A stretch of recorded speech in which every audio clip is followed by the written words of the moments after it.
Committee.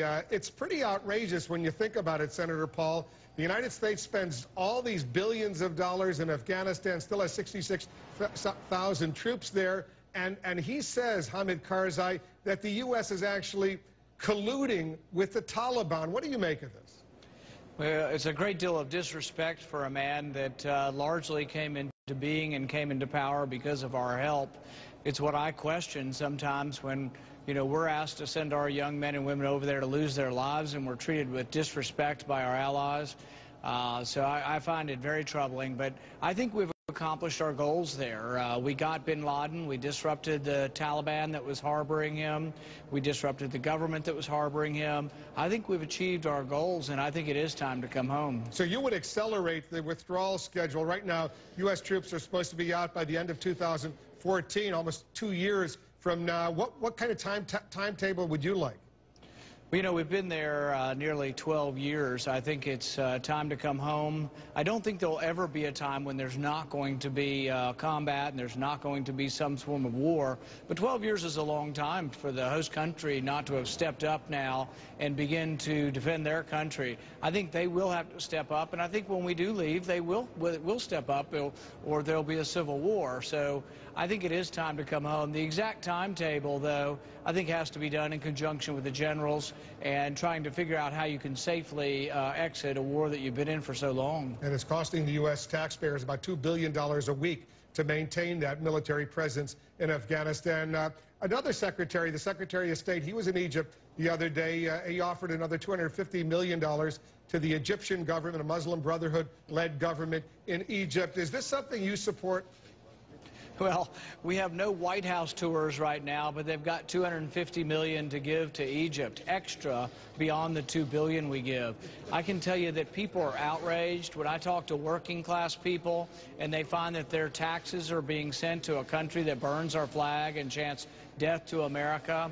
Meanwhile, we don't have tours in the White House, and you know what the president's done now? He's closing the entrances to the office buildings up here. And I asked one of the Capitol Hill police today, I said, well, where are they? Are they not working? He said, no, they've just been assigned to other locations. So this Mickey Mouse games that he does, and then he gives $250 million in addition to the couple billion we already give to Egypt, I think it's really a disgrace. And Senator, I want to ask you about some domestic politics. This new approach by President Obama being described by some as the charm offensive. He's coming up to Capitol Hill this week to meet with various lawmakers, meeting with Senate Republicans on Thursday. When you see him, what issues will you raise with the president? Well, you know that one I've been asking for a year and a half, and I told him frankly that he could go down in history as a great leader if he would fix entitlements. It's really just math. I mean, nobody really wants the changes, but mathematically you can fix Social Security by gradually raising the age and means testing the benefits, meaning rich people get a little bit less benefits than they currently get. You can fix Social Security. You can save it for all posterity.